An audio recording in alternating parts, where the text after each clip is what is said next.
Hey guys, मैं विनय कुमार। तो बहुत ही कम समय में सीखेंगे ज्ञान की बातें। तो प्रतिशत भाग 4 के बारे में आज हम लोग पढ़ेंगे। इसके पहले हम जानेंगे शांत और अशांत का अर्थ क्या होता है। शांत को इंग्लिश में कहते हैं टर्मिनेटिंग और अशांत को इंग्लिश में कहते हैं नॉन टर्मिनेटिंग। नॉन टर्मिनेटिंग देखिए, कोई संख्या ले लीजिए 3.5, तो क्या होगा, ये शांत होगा। कैसे मालूम चला कि ये शांत हुआ? तो दशमलव के बाद 5 आया और आगे अब भाग नहीं दे पाएंगे। क्यों नहीं दे पाएंगे? कि शेषफल क्या आ गया, 0 आ गया। तो दशमलव के बाद अगर भाग दे रहे हैं और भाग देते देते अगर शेषफल 0 मिल जाता है तो ये क्या कहलाएगा, शांत कहलाएगा।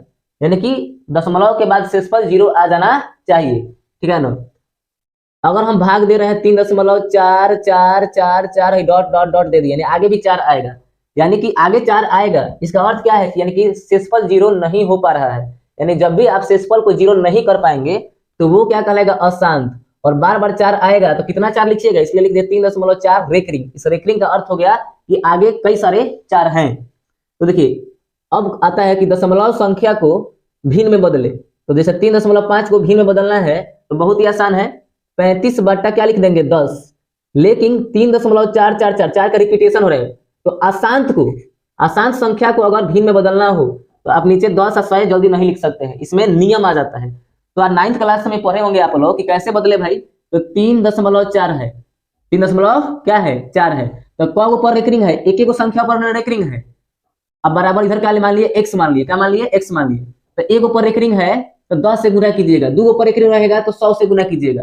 तो दोनों तरफ हम 10 से गुना करेंगे तो 10x बराबर गुना करेंगे 3.4। रेकरिंग का मतलब हम ऐसा लिख सकते हैं 4 4, आगे भी ऐसे लिख सकते हैं। इसमें भी 10 से गुना कीजिए तो 10x बराबर 3। देखिए 10 से गुना किए हैं तो दशमलव न हेने खसा के आ जाएगा, तो ये होगा 34.44। बात समझे? तो ये हो गया 10x होगा 34.44। 4 को आप ऐसा भी लिख सकते हैं, 10x बराबर 34.4 रेकरिंग, ठीक है। तो समीकरण 1, समीकरण 2। तो समीकरण 2 में से समीकरण 1 घटाइए तो 10x में से x गया तो 9x। देखिए 34 में से 3 गया तो 4 में 3 गया कितना, 31। 4 में से 4 गया 0, तो x बराबर आ गया 31/9। 31/9। तो आपको ऐसे नहीं करना है, कंपटीशन में ऐसे नहीं किया था। कंपटीशन में डायरेक्ट क्या कीजिएगा वो हम बता देते हैं। देखिए, भिन्न में बदलना है तो 3.4 का ऊपर रेकरिंग है तो बोलिएगा कि एक ऊपर रेकरिंग है। तो एक ऊपर रेकरिंग है, ठीक है ना। तो 34 लिख लीजिए, एगो 9 नीचे दे दीजिए। एक ऊपर रेकरिंग है तो एगो 9, और रेकरिंग किस पर नहीं है तो 3 पर रेकरिंग नहीं है तो 3 धके घटा दीजिए। तो क्या 34 में से 3 गया तो कितना होगा, 4 में से 3 गया 1, तो 31/9 हो गया आंसर। तो ये हो गया अशांत को भिन्न में कैसे बदलता है। अशांत को भिन्न में बदलने का तरीका होता है, ठीक है ना। और शांत को भिन्न में बदलने का कोई मेथड नहीं होता है। जैसे अब और लेते हैं, जैसे 2.5 ये शांत है। क्या है, शांत है। कैसे शांत मालूम चलेगा, क्योंकि आगे डॉट भी नहीं है। और दूसरी बात, ठीक है ना, दूसरी बात कि शेषफल 0 आ जाएगा, भाग दीजिएगा तो इसको 2 5 5 अब बट्टा हम क्या लिख देंगे, 100। क्या लिख देंगे, 100। दशमलव के बाद क्या अंक है, 2 अंक है। तो चलिए आते हैं अपने क्वेश्चन पर। क्वेश्चन है 35 का 34.28% क्या होगा। तो देखिए 35 का माने क्या होता है, गुना। 34 दशमलव हटाना है तो 2 8 लिख दीजिए। अब इसके बाद क्या अंक है, 2 अंक, तो 2 नीचे 0 ला दीजिए। आई हो गया प्रतिशत। क्या हो गया, प्रतिशत। अब 35 गुने अब लिखिए 3 4 2 8। प्रतिशत का मतलब बाटा में 100। हम बताएं प्रतिशत मतलब क्या, बाटा में 100। तो 2 0 पहले से है, अब फिर प्रतिशत का मतलब बाटा में 100। तो हो गया 35 गुने 3 4 2 8। अब बाटा है 2 0 है, 2 0 यानी कि 4 0 आ गया। कितना 0 आ गया, 4 0 हो गया। अब गुना कर लीजिए इसको। तो गुना करने आता होगा तो गुना कर लीजिए। तो देखिए अब गुना कीजिए 3 4 2 8 में 35 से, तो 8 5 40। अब 5 दूनी का 10, 10 4 14। अब 5 चौका 20, 5 चौका 20। अब 20 1 21। अब 5 15। अब 15 2 17। 8 3 का 24। हाथ में 2, 3 दूनी का 6 2 8। 4 3 12। हाथ में 1, 3 3 का 9 1 10। आ गया 0 4 4 8 8 1 9 7 2 9। 1 में जो है 1 हो गया 1, माने कि 11 इकाई दाहिने सैकड़ा 1000 10 लाख हो गया है। तो 1,19,980। तो आ गया 119,980। अब बाटा में आ गया 4 गो 0, 1 2 3 4। तो 1 0 से 1 0 कट गया। तो अब बाटा में क्या आ गया भाई, 1 1 9 9 8। अब बाटा में अब 3 गो 0। 3 गो 0 का अर्थ क्या है, फिर इसको दशमलव में लेके जाइए। तो 11.998। तीन गो जीरो के, देखिए 3 गो जीरो के मतलब दशमलव के बाद 3 गो अंक भी होना चाहिए, ठीक है ना। तो 11.998 यानी कि 35 का 34.28% क्या होगा, 11.998। ये है एग्जैक्ट वैल्यू। लेकिन अगर आप कोई दूसरा मेथड अपनाना चाहते हैं, ठीक है ना, तो इसको हम देखिए 12 भी कह देंगे, 998, ठीक है ना। तो ये लगभग किसके बराबर है, लगभग ये 12 के बराबर है। क्या है, 12 के बराबर है, ठीक है ना। लेकिन इसको हम शॉर्ट तरीके में बताते हैं, कैसे देखिए, लेकिन एग्जैक्ट वैल्यू नहीं आएगा। कैसे देखिए, यही लिख दिया 35, क्या रहने दीजिए, 34%, 34.28 है, तो इसको क्या हम ऐसे लिख देते हैं, देखिए 20 लिख सकते हैं, 20%। अब प्लस का चिन्ह देके हम 20 में 10 जोड़ देंगे तो 10.28 भी लिख सकते हैं। तो 20 प्लस 10.28, ठीक है ना। आगे देखिए, हम इसको ऐसे लिख सकते हैं, 35 का हम लिख सकते हैं 30 प्लस 4.28 लिख सकते हैं, 4.28%, 4.28%।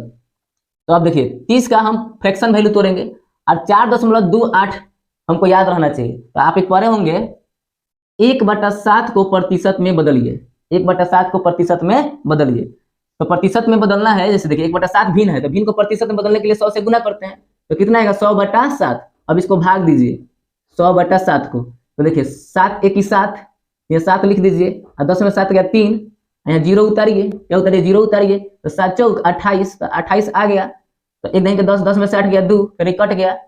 अब तो कटेगा नहीं, है कम हो गया, ज्यादा हो गया, तो दशमलव दीजिएगा, फिर यहाँ 0 उतारिए, दशमलव दे दिए। तो अब 7 दूनी के 14, और 14 6 20, अब फिर यहाँ 0, अब 7 8 56, और 56 घटाइएगा तो 56 4 60, तो आ गया 14.28, यानी 14.28% का अर्थ क्या है, देखिए 100/7 प्रतिशत में ना आ गया भाई। भिन्न को प्रतिशत में बदलने के लिए हम क्या करते हैं, 100 से गुना, तो 100/7% का अर्थ 1/7। अच्छा है, 14.28% का अर्थ है 1/7, क्या होगा, 1/7। जब हम इसको लिखते हैं 14 पूर्णांक, देखिए 14 7 98, 14.2/7%, ये भी तो लिख सकते हैं। तो देखिए कितना आसान हो गया, 35 का माने गुना, 30%, तो 30% का अर्थ क्या होता है, 30 प्रतिशत माने बटा में 100, तो 1 0 से 1 0 कट गया, तो 3 बटा क्या हो जाएगा, बोलिए 10, 3/10, यह है ना जी 30%। तो ऐसे भी लिख सकते हैं, तो 3/10, ना तो देखिए 14 है ना भाई, तो इसको और भी लिख सकते हैं, देखिए 34 है, तो इसको हम लिख सकते हैं 14.28%। और 14 में क्या जोड़े कि 34 पूर जाए, तो देखिए 0, इधर क्या जोड़ दे 10, तो 10 है 14 कितना हो जाएगा, सॉरी यहाँ पर हम 20 जोड़ देंगे, देखिए 20 और 14 कितना हो जाएगा, 20 प्लस 14, तो 4 34 हो जाएगा। तो 20%, वैसा ही हम 20% का लिख देते हैं, देखिए 20% का फ्रैक्शन वैल्यू क्या होगा, 1/5, 20% का फ्रैक्शन वैल्यू क्या होगा, 1/5, और 14.28 मतलब क्या होगा, 1/7, क्या होगा, 1/7। तो अब आप समझ गए, तो 35 गुने 20% का फ्रैक्शन वैल्यू 1/5, गुना में प्लस है तो प्लस दीजिए, और 14.28 का मतलब 1/7, 1/7, और 35 गुना कीजिए, तो 35 गुने 1/5 भी लिख सकते हैं, प्लस 35 गुने 1/7 भी लिख सकते हैं। तो 50 25, तो 5 आ गया प्लस, और 7 5 35, है ना, सॉरी 5 7 35, तो यहाँ 7 आ गया, और 7 5 35 में 5 आ गया, तो 7 5 12, तो देखिए 12 आ गया, 12 ही आंसर था, उस समय भी लगभग में था, ये लगभग में है, और वहां पर एग्जैक्ट आया था, क्या था, 11.998। उसी तरह से आपका मन कर रहा होगा कि हर जगह से आंसर आ जाएगा, तो जी हाँ, हर जगह से आंसर आ जाएगा। अब देखिए यहाँ पर 20.28, आप यहाँ से आंसर लाने का मन किया 20, यहाँ पर तो 34 है, तो यहाँ 14 लिखना चाहिए, चलिए गलती से लिखा गया है, यहाँ आइए 30.4, तो यहाँ से आप लाने की कोशिश कीजिए, 35 का 30 प्लस 4.28। तो अब आपको जानना है कि 4.28 तो मतलब क्या है, तो देखिए 35 का माने गुना, 30% को हम लिख सकते हैं 3/10, अब प्लस 4.28% है ना भाई, तो 4.28 को हम लिख सकते हैं, और फ्रैक्शन वैल्यू आना चाहिए आपको, तो 4.28 को हम लिख सकते हैं 4.28 अब बटा में 100, प्रतिशत में क्या होता है, बटा में 100। अब यहां से भी सॉल्व कीजिएगा, देखिए पॉइंट में है तो पॉइंट हटाना पड़ेगा, तो एगो और 0 आ जाएगा, एगो और 0 आ जाएगा, तो पॉइंट का 2 गुना, तो यहाँ 4 हो जाएगा। अब गुना कीजिए, तो 35 गुने 3/10 प्लस 35 गुने 428 बटा 10,000, तो काटिएगा, ठीक है ना, तो काटिएगा तो काट जाएगा, तो गुना कीजिए, तो 15 के 5, 3 3 का 9 1 10, 9 1 10, पंक्ति 15 के 5 दूना 1 10, अब बटा यहाँ हो जाएगा 10, अब प्लस है गुना कीजिए, तो गुना कीजिएगा कितना में 4 2 8, 4 2 8 में किससे 35 से, तो 8 5 40, अब 5 दूनी का 10 और 10 और 2 8 5 40, 5 दूनी का 10 और 10 और 4 14, हाथ में 1 अपन चौका 20 और 20 1 21, और 3 का 24, 24 का 4 हाथ में 2, 3 दूनी का 6 6 और 2 8 और 4 3 12, लिख लीजिए 0 4 4 8 8 1 9 और 2 2 4 1, तो यहाँ पर आ गया 1 4 9 8 0, अब बटा ही हो गया 10,000, और भाग दीजिए तो यहाँ आएगा 10.5, यहाँ भाग दीजिएगा तो 4 गो 0, तो 1.4 गो 0 का मतलब पॉइंट के बाद 4 गो अंक 4 9 8, उसके बाद क्या है आपका 0, है ना। तो देखिए 10 और 1 क्या हो जाएगा आपका 11, जोड़ने आता है तो इसको जोड़िए, तो यही दशांश है, इसको जोड़ने आएगा तो यहाँ 5 रख के ऐसे 0 देते चले जाइए, ठीक है ना, तो 0 देते चले जाइए, तो जोड़िए, तो 0 में 0 जगह 0 8 5 4 9, तो 11 आ गया, आई 11 आपका 9 8 0, तो 11.9, तो यहाँ पर छूट गया 9 है, 8 हो गया 9 हो गया, और ये सॉरी 0 है, यहाँ पर जो रहे 0 8 9 और 5 4 9, 11.998 ये क्या है एग्जैक्ट वैल्यू है, ये सब क्या है एग्जैक्ट वैल्यू, है ना, या इसी को लिख सकते हैं 12, इसको क्या लिख सकते हैं 12। तो देखिए एक क्वेश्चन में ज्यादा टाइम लिए क्योंकि आपको पूरी तरह से हम समझाना चाहते थे कि इसको केवल आप एक ही तरीके से नहीं, आप कई तरीके से सोचकर बना सकते हैं, तो बाकी ये भी क्वेश्चन आप बनाने का कोशिश कीजिएगा, और ये भी क्वेश्चन। तो मिलते हैं अगले वीडियो में। जय हिंद, जय भारत, जय संविधान।